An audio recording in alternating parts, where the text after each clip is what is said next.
continuing the series to its third and the last part.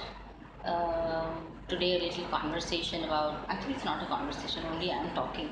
In fact, that brings me to the point that I haven't shared with this with you before, but related to anything that I'm talking or I'm sharing with you. If you have any questions, please ask me.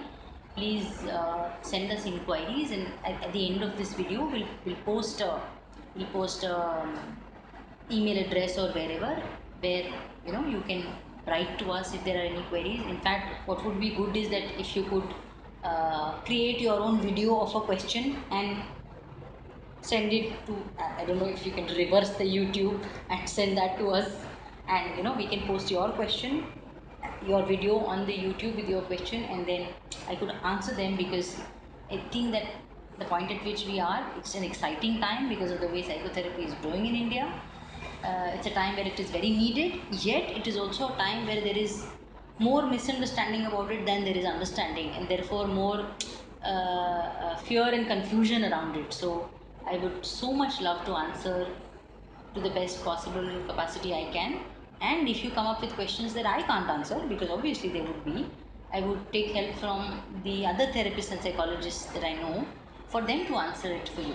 Yeah, so please go ahead and ask whatever is a confusion or a clarification that you might have.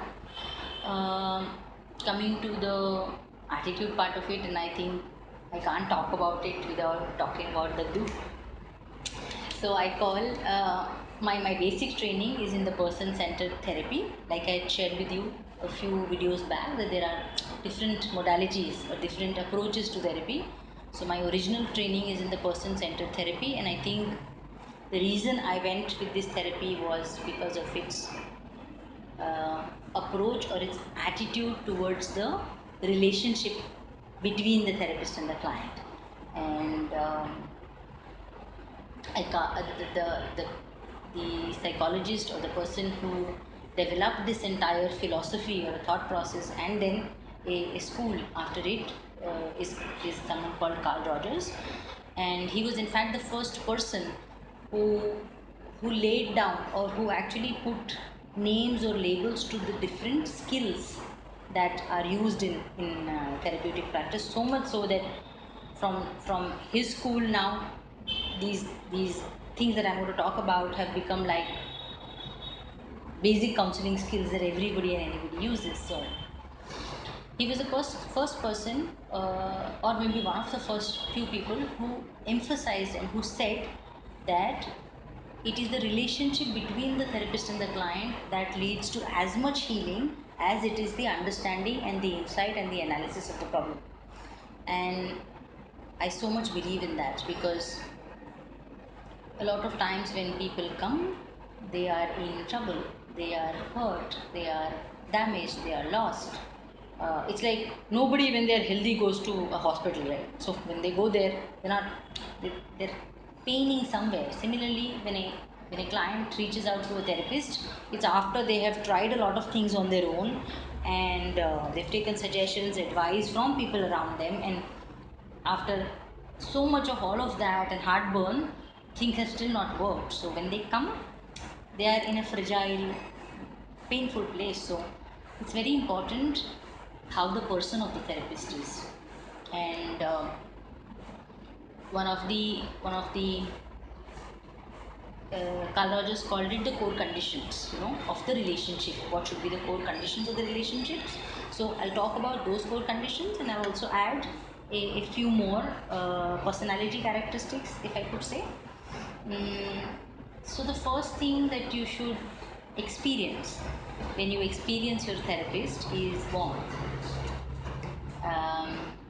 The person should be ready to love you, to care for you, to be there for you without any conditions of light.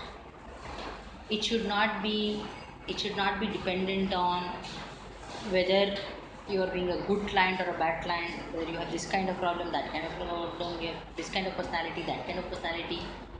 Whoever you are, whatever you are,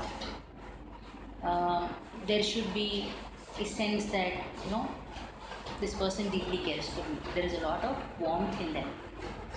Um, Added to warmth, or very connected to warmth, or the ability to just love unconditionally, is what Rogers called unconditional acceptance. You know? And if you look at what is unconditional acceptance means that maybe at this point in time when we are meeting, there is a part of you which is damaged or dysfunctional, and we're looking at working on that together. But at your core, you're beautiful. At your core, you're valuable. At your core, or as a human being, you're respectful. You're no less or no more, no damaged in the beauty of who you are. So, the therapist is always able to see the beauty in you or in your core, while there is always cognizance that yes, these parts of the behavior or functionality is not in place. So, how you will experience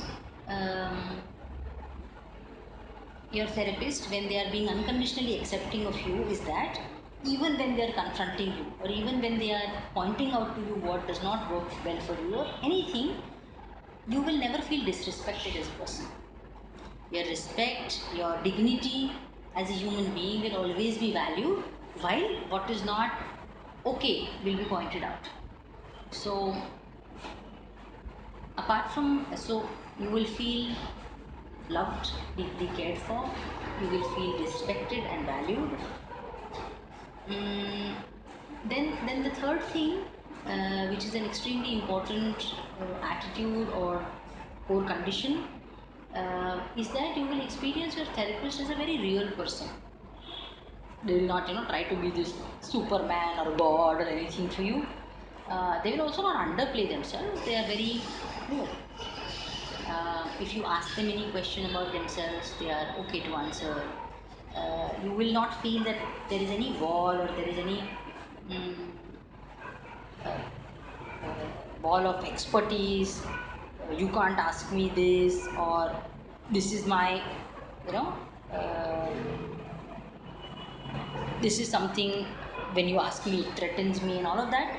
Um, they'll be real, and you will feel that apart from being real, apart from um, as much as the professional context asks for, they're absolutely themselves with you. They're also somewhere very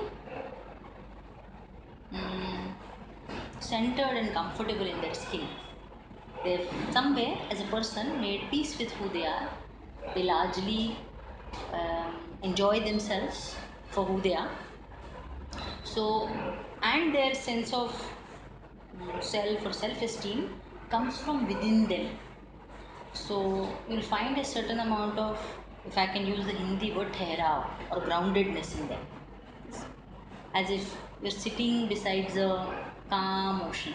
It's deep and it's calm, it's soothing.